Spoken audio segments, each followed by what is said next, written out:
अनपेक्षित लग्न भाग 25. वंश श्रीवाला रूमच्या बाहेर घेऊन जातो. वंश, आपण कुठे जाणार आहोत? समजेल तुला. वेट. वंशने एक गाडी आधीच बुक केलेली होती. तो जाऊन त्या गाडीचा मागच्या सीटवर बसतो आणि रिवा सुद्धा वंशच्या बाजूला बसते. थोड्याच वेळात ते त्या ठिकाणी पोचतात. तो स्वतः गाडीतून उतरतो आणि रिवा उतरण्यासाठी गाडीचा दरवाजा ओपन करतो. ती बाहेर येते. तो तिच्या डोळ्यांवरती एक ब्लँक पट्टी बांधतो. हे मिस्टर शिंगानिया, तुम्ही काय करताय? माझ्या डोळ्यांवर पट्टी का बांधत आहात? डार्लिंग, तुला समजेल. तू फक्त माझ्यासोबत चल. बाकी मला आता कोणतेही प्रश्न विचारू नकोस. वंश तिच्या डोळ्यावर पट्टी बांधून तिच्या हातांमध्ये घेऊन तिला स्वतःसोबत घेऊन जातो. ते दोघंही एका ठिकाणी पोचतात. वंश हळूहळू रिवाच्या डोळ्यांवरची पट्टी काढतो आणि बोलतो, आता हळूहळू तुझ्या डोळे उघड रिवा. रिवा हळूहळू डोळे उघडते आणि समोरच्या नजारा बघून ती खूप आनंदित होते. हा नजारा तिने आजपर्यंत कधी बघितला नव्हता. पूर्ण एरिया दिव्यांनी सजवलेले होते. वाव! रिवाच्या तोंडून आपोआप हे शब्द बाहेर पडतात. रिवा, खरंच तुला आवडलं ना? का माझं मन राखण्यासाठी तू फक्त आवडते म्हणून सांगत आहेस? वंश, असं काही नाही. हे खरंच मला खूप आवडले. खरंच खूप छान आहे. रिवाचे लक्ष थोडे बाजूला जाते तर आजूबाजूला कोणीच नव्हते. होते फक्त वंश आणि रिवा. दोघांसाठी ती जागा स्पेशल डेकोरेट केली होती असे वाटत होते. आजूबाजूला खूप लाइटिंग लावलेले होते. ही रात्र दिव्यांची रात्र आहे असेच वाटत होते. एक टेबल होता आणि टेबलच्या समोर 2 चेअर होत्या. टेबल भोवती सुद्धा कॅन्डल्स आणि गुलाबांची फुले होती. सगळे काही खूप छान पद्धतीने सजवलेले होते. वंश, हे सगळे काय आहे? हे सगळं तुझ्यासाठी आहे. आवडलं? हो, खूप आवडले. ती सगळीकडे बघत बोलते. रिवा, तू उभी का आहेस? बस ना. हा, हो बसते. वंश चेअर मागे सारतो आणि तिला बसायला सांगतो. रिवा हसत चेअरवर बसते. तो सुद्धा समोरच्या चेअरवरती बसतो. आधीच त्याचे आवडते जेवण मागवले होते. मिस्टर शिंगानिया, कायम माझ्या आवडीचे कशाला? प्रत्येक वेळी तुम्ही माझ्या आवडीचं काहीतरी मागवता. तुमच्या आवडीचे मागवायचे ना? डार्लिंग, तुला जे आवडतं तेच मला आवडते असे समज. वंश आणि रिवा दोघे डिनर करू लागतात. डिनर झाल्यानंतर वंश त्याच्या मोबाईलवर एक सॉन्ग लावतो. सॉन्ग फुल रोमॅन्टिक होते. रहना तू पल पल दिल के पास, जुडी रही तुझसे हर एक सास. तो त्याच्या हात तिच्या समोर पकडतो. ती सुद्धा हसतच त्याच्या हातांमध्ये हात देते. तो पटकन रिवाला स्वतःजवळ ओढतो आणि त्याच्या एक हात तिच्या कमरेभोवती होते. दोघे एकमेकांच्या डोळ्यामध्ये बघत होते. एकमेकांमध्ये हरवून गेलेले होते. रिवा, कसं वाटत आहे तुला? खूप छान. आजपर्यंत मला इतकं छान कधीच वाटले नव्हते. आणि एवढी स्पेशल अरेंजमेंट माझ्यासाठी कोणीच केली नव्हती. दोघंही गाण्याच्या तालावर नाचत होते. एकमेकांना साथ देत होते. वंश, खूप उशीर झाला आहे. मला झोप येत आहे. तुला काहीही झोप वगैरे येत नाही, मला माहीत आहे. दुपारी तुला काय बोललो होतो ते आठवत आहे ना? अजून आपल्याकडे रात्र बाकी आहे. वंश तिला घट्ट मागून मिठी मारतो आणि त्याचा चेहरा तिच्या खांद्यावर ठेवतो. रिवा वंशच्या मिठीतून बाहेर पडण्याचा प्रयत्न करत होती, पण तो तिला सोडतच नव्हता. तोपर्यंत वंशला कॉल येतो. वंश, कॉल आला आहे तुला? येऊ दे. एवढे काही महत्त्वाचे काम नसते. पण दुसऱ्या कोणाचं असेल तर? रिवा, दुपारी कॉल आला होता म्हणून तू माझ्या हातातून सुटली. पण आता नाही. कोणाचेही कॉल आला तरी चालेल. I don't care. आपण आपला टाइम एकमेकांसोबत घालवूया. वंश हळूच रिवाच्या वन पीसची मागून चेन खाली वळत होता. वंशचा स्पर्श तिला जाणवत होता. 440चं करंट कसा लागतो त्याप्रमाणे तिला करंट लागल्यासारखे होते. तिच्या पूर्ण शरीरातून सळसळती वीज वाहत चालली आहे असे तिला वाटत होते. वंशच्या स्पर्शने ती हरवून जात होती. तिला ती स्पर्श हवा हवा असा वाटत होता. वंश हळूहळू पूर्ण चेन खाली ओढतो. आता तिच्या वन पीस थोडा तिच्या खांद्यापासून खाली येत होता. ती दोन्ही हाताने तिच्या खांद्यावर हात ठेवते आणि वन पीस खाली येऊ नये याची ती काळजी घेत होती. वंश हसतच तिच्या हातावर हात ठेवतो आणि त्याचा हात तसाच खाली आणतो. त्याचबरोबर तिचा हात सुद्धा खाली येतो आणि वन पीस सुद्धा खांद्यावरून हळूहळू खाली सरकत होता. एक क्षण असा येतो की वन पीस अंगावरून पूर्णपणे खाली जमिनीवर पडतो. रिवा लाजून वंशला मिठी मारते. रिवा, तू अशीच लाजत राहिलीस तर खरंच मला कंट्रोल नाही होणार. मग त्याचे परिणाम काय होतील हे तुला सुद्धा माहीत आहे. ती काहीच बोलत नाही. ती शक्य होते तेवढे तिचं चेहरा वंशच्या मिठीत लपवण्याचा प्रयत्न करत होती. एकतर लाईट्स ऑन होत्या त्यामुळे तिला जास्तच लाज वाटत होती. तिचा वन पीस तर कधीच तिच्या अंगापासून दूर झालेला होता. आता तिच्या शरीरावर फक्त आतला कपडे एवढेच होते. रिवा स्वतःला लपवण्याचा प्रयत्न करत होती. तो तिच्या मोकळ्या पाठीवरून हात फिरवत होता. वंशच्या प्रत्येक स्पर्शाने ती शहारत होती. तिची ती मिठी घट्टच होत चालली होती आणि तसे ते एकमेकांपासून जास्त जवळ येत होते. वंश रिवाला तसंच उचलतो पण ती अजिबात वंशकडे बघत नाही. तो तिला बेडवरती झोपवतो आणि सगळ्या लाईट्स बंद करतो. आता त्या लाईट्स सुद्धा त्या दोघांच्या मध्ये येणार नाही याची काळजी तो पूर्णपणे घेत होता. आता रिवाला थोडे कम्फर्टेबल वाटत होते कारण लाईट असल्यामुळे वंश तिच्याकडे फक्त बघत होता. तिला वंशे समोर तसे उभे राहायला लाज वाटत होती पण लाईट्स बंद असल्यामुळे तिला थोडे कम्फर्टेबल वाटत होते. वंश तिला जास्त बघू शकत नव्हता. सगळीकडे अंधार पसरलेला होता. वंशी सुद्धा स्वतः शर्ट काढून टाकतो आणि देवाच्या अंगावरती येतो. दोघंही अंधारात एकमेकांना बघण्यासाठी तडपडत होते. दोघांची नजर एकमेकांच्या नजरेला शोधत होती. वंश रिवाच्या ओठांवरती ओठ टेकवतो. दोघंही बिनधास्तपणे एकमेकांना किस करत होते. दोघांमध्ये जो आधी अवघडलेपणा होता तो आता पूर्णपणे निघून गेलेला होता. रिवा सुद्धा वंशला रिस्पॉन्स देत होती. तिला सुद्धा कुठेतरी तिच्या नवऱ्याचे प्रेम हवे होते. तिचा नवरा तिला हवा होता. आज त्या दोघांच्या मध्ये कोणीही नव्हते. दोघेही त्यांच्या एका जगापासून वेगळे आले होते. त्यामुळे दोघांनाही खूप छान वाटत होते. वंश तिला किस करत करत असतो बेडवरती झोपतो आणि रिवाला स्वतःच्या अंगावरती ओढतो.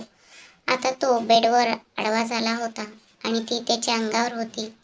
वंशच्या अजूनही हात तिच्या पाठीवर फिरत होते आणि दोघांचेही ओठ एकमेकांना बंदिस्त झाले होते.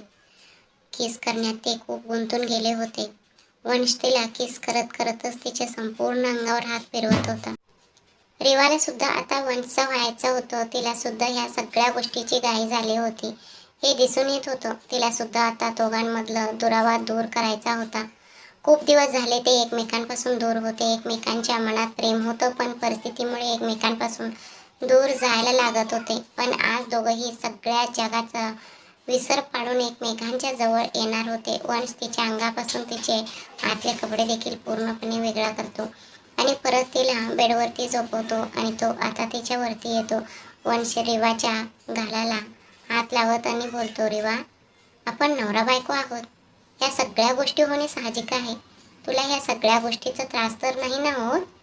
रिवाची परमिशन घेण्यासाठी वंश रिवाची ह्या पद्धतीने बोलत होता पण ती काहीच बोलत नाही. वंश रिवाच्या गालाला हात लावतो आणि तिच्या जवळ येऊन बोलतो, रिवा, बोल ना, तुझ्या मनात काय आहे हे मी कसं समजू? बोलल्याशिवाय मी पुढे जाणार नाही. तुझी परमिशन नसेल तर मी इथेच थांबेल. वंश बोलतच होता तोपर्यंत रिवा वंशला मिठी मारते. ती सुद्धा वंशच्या गळ्यावरती किस करत होती. रिवाला आता हे सगळे हवे हवे असे वाटते. तिची परमिशन बघून वंश खूप खुश होतो. तो सुद्धा तिला घट्ट मिठी मारतो. तो तिला किस करत करत खाली येत होता. तो तिच्या छातीकडे बघत होता. त्याला खूप छान वाटत होते. रिवा, हे खूप छान आहेत. I like it. वंशचे बोलणे ऐकून रिवा जास्तच लाजू लागते. हे इतकं लाजत असशील तर तुझे काय हाल होतील सांगितले आहे मी तुला. हळूहळू वंश तिच्या छातीवर हात फिरवू लागतो. छातीला वंशचा स्पर्श होताच तिच्या तोंडातून उसाशे बाहेर पाडत होते. त्या आवाजाने वंश जास्त जोराने हात फिरवू लागला. रिवाचा हात वंशच्या केसांवरती जात होता. तिला वंशचा स्पर्श हवा होता. वंशचा स्पर्श झाला की तिला एक वेगळीच जाणीव होत होती. तो हळू किस करत खाली खाली येत होता. वंश जसं जसं किस करत खाली जात होता तसे रिवाच्या तोंडातून जास्तच ओसाशे बाहेर पडत होते. तो तिच्या प्रत्येक ठिकाणी किस करत होता. त्याने अशी कोणतीही जागा सोडली नाही की जिथे त्याने किस केले नाही. किस करतच तो स्वतःचे कपडे सुद्धा काढून टाकतो. आता वंशच्या अंगावर सुद्धा काहीच कपडे नव्हते. तो विवस्त्र होता. तो परत तिच्या अंगावरती येतो आणि तिच्या कमरेखाली हात लावून ओठ टेकवतो. दोघांच्याही अंगावरून कपड्याचं अडगळा दूर झालेला होता. वंश रेवाजवळ येतो आणि तिला बोलतो, फर्स्ट टाइम आहे. काही त्रास झाला तर मला सांग. तुला त्रास होईल असं मी काही करणार नाही. हां, रेवा एवढेच बोलते. दोघांनाही आता तो क्षण पण अनुभवायचा होता. त्या क्षणासाठी दोघेही आसुसलेले होते. तो तिच्या पायाजवळ जातो आणि परत एकदा किस करू लागतो. रेवाने दोन्ही हात बेडशीटवर घट्ट पकडलेले होते. तिने तिच्या हाताच्या मुठी घट्ट आवळून घेतलेल्या होत्या. रेवाच्या तोंडातून ओसाचे बाहेर पडत होते आणि वंशच्या जोर इकडे वाढतच होता. वंशला खूप छान वाटत होते. रेवाला अजून मिठी मारते. मिठी मारल्यामुळे रेवा वंशच्या जवळ आली होती. दोघंही विवस्त्र असल्यामुळे एकमेकांच्या खूप जवळ आले होते. आता दोघांनाही कंट्रोल सुटत होता. ते दोघंही एकमेकांत समावून गेले. रेवा फटकन वरडते पण वंश तिला समजावून घेतो आणि रेवा सुद्धा वंशला साथ देत होती. आज खऱ्या अर्थाने दोघे मनाने आणि शरीराने सुद्धा एकमेकांच्या जवळ आले होते. बऱ्याच वेळानंतर वंश थकून तो बेडवर आडवा पडतो आणि रेवाला स्वतःच्या अंगावरती ओढून घेतो. रेवा सुद्धा वंशच्या अंगावरती येते. बेबी, जास्त नाही ना त्रास होत? रेवा नाही म्हणून मान हलविते. ओके, काही त्रास झाला तर सांग. बाकी उद्या निम्म रोमॅन्स करू. आता झोप. रेवा लाजून वंशला मिठी मारते. दोघेही खूप दमलेले होते. तसेच दोघेही झोपी जातात. एकीकडे वंश आणि रेवा एकमेकांच्या प्रेमात हरवलेले होते आणि दुसरीकडे वेदा आणि दर्श देखील त्यांचे नवीन नाते सुरू करण्यासाठी अग्रवाल मेन्शनकडे जात होते. वेदा कंटिन्यू रडत होती. दर्शला हे पाहून अजिबात आनंद झाला नाही. म्हणून तिला शांत करण्यासाठी तो गमतीने म्हणाला, लाडू, रडणे थांबव यार. मला माहीत आहे की तू घर सोडून आले आहेस आणि तुला वाईट वाटत असेल, पण जर तू अशी रडलीस तर लोक विचार करतील की मी तुला किडनॅप केला आहे, तुझ्याशी लग्न केले नाही आणि मी किडनॅपच्या आरोपाखाली तुरुंगात जाईन. असे म्हणत त्याने वेदाचे अश्रू पुसण्यासाठी तिच्या चेहऱ्याकडे हात पुढे केला. हे ऐकून वेदाने रडणे थांबवले आणि त्याच्याकडे रागाने पाहिलं. दर्शचा हात तिच्या चेहऱ्याला स्पर्श करताच तिने त्याला दूर ढकलले आणि म्हणाले, मी तुला एक सल्ला देते. आयुष्यभर लक्षात ठेव, जर तुला रडणाऱ्या मुलीला कसे शांत करायचे हे माहीत नसेल तर तोंड उघडू नकोस. कुणास ठाऊक, ती आणखीन चिडेल आणि तुझा चेहरा फोडू शकेल. तू मूर्ख आहेस का? मी इथे माझ्या भावापासून दूर राहण्यासाठी रडत आहे आणि तू एकदाही म्हणत नाही आहेस की आपण त्याला उद्या भेटू. रडणे थांब. ते सोडून काही पण फालतू बोलत आहेस. इथून निघून जा यार. असे म्हणत ती दर्शपासून दूर गेली. तो थोडीशी अस्वस्थ असताना देखील दर्श हसायला लागला. शेवटी त्याला जे हवे होते ते घडले. वेदाचे रडणे थांबले होते. जरी त्याची पद्धत नेहमीप्रमाणे वेगळी होती आणि तिच्यासाठी त्याला फक्त तेच मार्ग माहीत होते. कारण शेवटी ते आधी मित्र होते, प्रेम नंतर झाले. जरी त्याच्या बायको आता त्याच्यावर रागवले असले तरीही तिला कसे शांत करायचे हे त्याला चांगलेच माहीत होते. म्हणून तो कामाला लागला आणि एक हात तिच्या गळ्यात घालून तिचे गुबगुबीत गाल दुसऱ्या हाताने धरून तिला त्याच्याकडे वळवत गोड आवाजात म्हणाला, अरे बापरे, किती चिडणार आहेस माझ्यावर? तो राग सोडून दे आणि माझे ऐक. तुला काय वाटते? माझ्या सहानुभूतीला तू सहमत होशील? तू असे रडणे थांबवले असतेस का? तू खरोखरच माझे डोके फोडले असतेस. बर, तुला माहिती आहे ना ते, आणि हे दोन्ही तुझे घर आहे. जेव्हा तुला वाटेल तेव्हा तिथे जा आणि जेव्हा तुला वाटेल तेव्हा तिथेच थांब. तुला कोण अडवत आहे? आणि मी तुझे अश्रू पाहू शकत नाही ग. हे प्रेम आहे याचा अर्थ असं नाही की मी माझी जुनी मैत्री विसरू. मेले बाबूने तानात आया अशी गोष्ट. जर तू माझ्याकडून अशी अपेक्षा करत असशील तर ते विसरून जा. मी तुला अशा प्रकारे पटवून देईन की तुला आणखीन अनकम्फर्टेबल करेल, समजले? चल आता तोंड पोगोने थांबव, कारण तू खूप गोंडस दिसत आहेस आणि मला इतकं गोंडसपणा सहन होत नाही. तर माझ्यावर दया कर, रागावणे थांबव यार. घरी मी तुला कॉफी बनवून देईन. आणि हे बोलून तो रागाने भिजलेल्या तिच्या गालावरून वळला. तेवढ्यात त्याने बनवलेल्या कॉफीबद्दल ऐकून वेदाच्या चेहऱ्यावर एक हास्य उमटले. शेवटी तिला एक चांगलं कप कॉफी तर हवीच होती. दर्श त्यात तज्ज्ञ होता. पण तिच्या गालावर अचानक आलेले त्याचे केस, वेदाचे डोळे विस्फारले आणि दुसऱ्याच क्षणी तिची नजर लाजेने खाली गेली आणि तिच्या चेहऱ्यावर आपोआप एक हलकेसे हास्य उमटले. हे पाहून दर्शने तिला घट्ट धरले आणि प्रेमाने म्हणाला, आई शपथ मिसेस दर्श अग्रवाल, जेव्हा तुम्ही लाजून मान खाली घालता तेव्हा तुम्ही खूप चांगले दिसता. हे ऐकून वेदाने त्याला थोडे दूर ढकलले आणि म्हणाले, गप्प बस आणि सरळ बस, आपण घरी पोचणार आहोत. पण आदर्श हा आदर्श होता. तो इतक्या सहजपणे कसा हार मानू शकतो? म्हणूनच त्याने तिला आणखी घट्ट धरले. वेदा थोडा वेळ धडपडत राहिली, पण जेव्हा तिला कळले की ते निरर्थक आहे तेव्हा ती शांतपणे बसली. काही वेळाने ते अग्रवाल मेन्शनच्या मुख्य प्रवेशद्वारावर उभे होते, जिथे रीमा आणि सौरभ त्यांचे स्वागत करण्यासाठी आरती घेऊन वाट पाहत होते. सौरभ आरतीचे ताट हातात घेतल्याचे पाहून ते दोघंही हसले.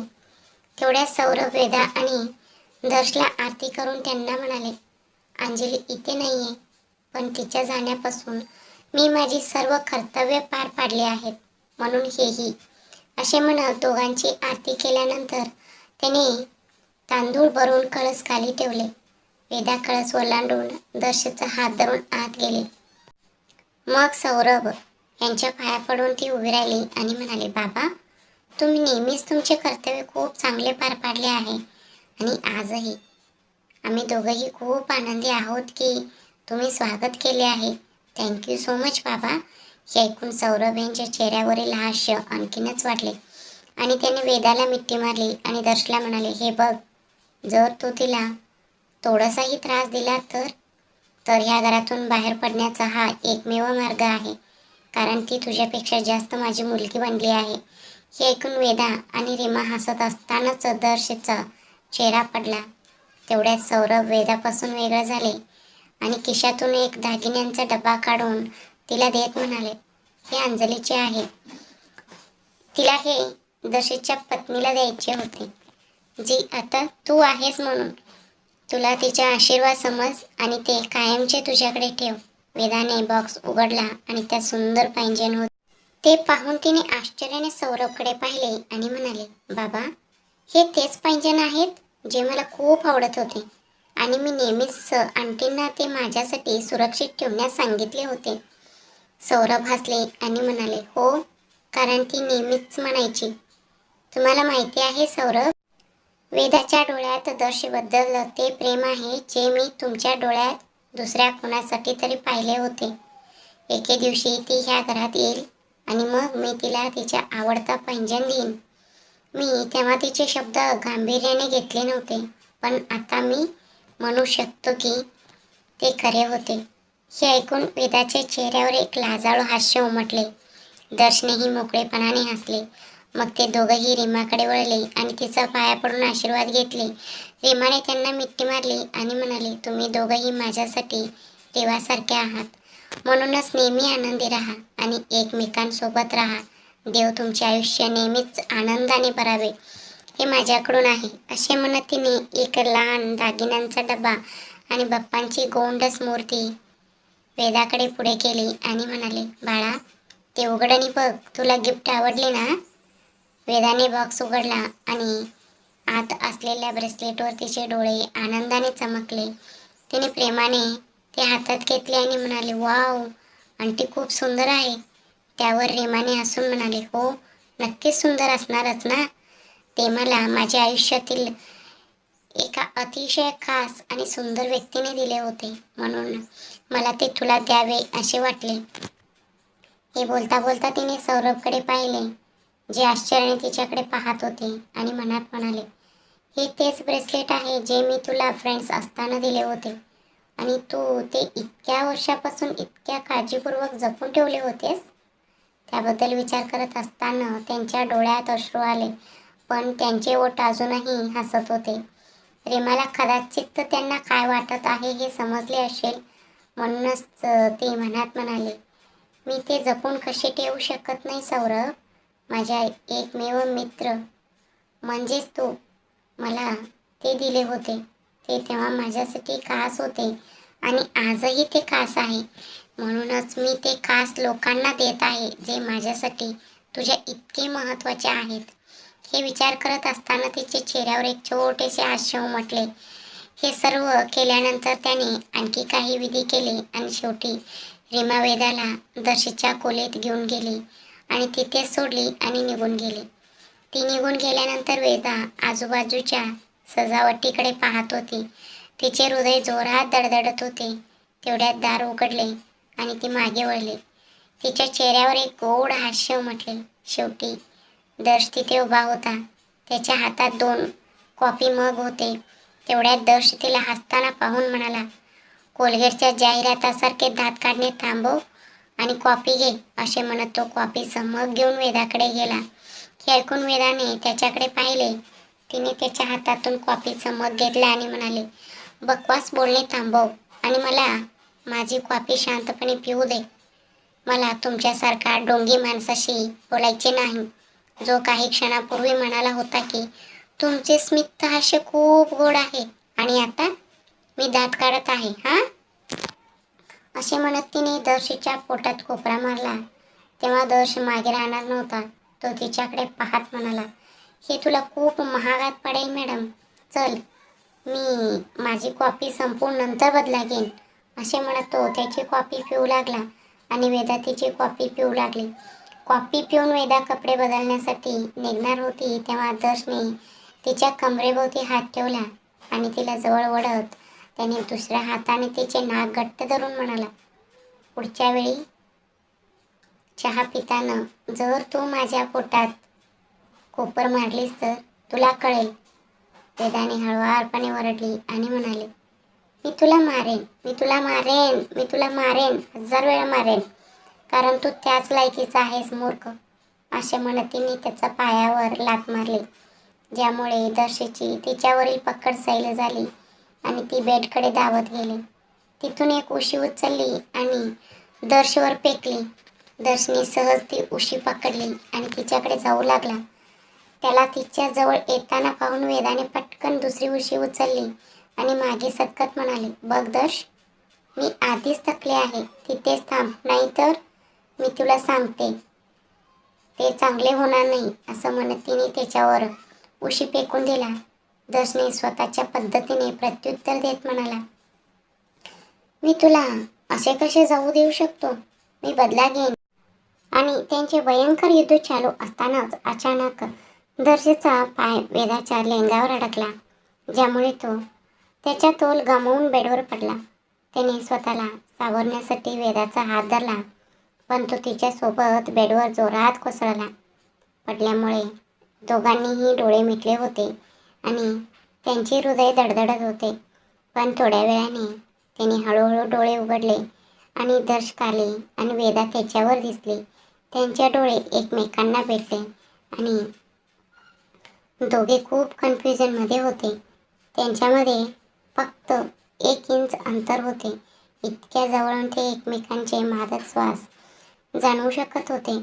मग वेदाच्या डोळ्यात हरवून दर्श म्हणाला, तुला कल्पना नाही की तुझे हास्य किती धोकादायक आहे.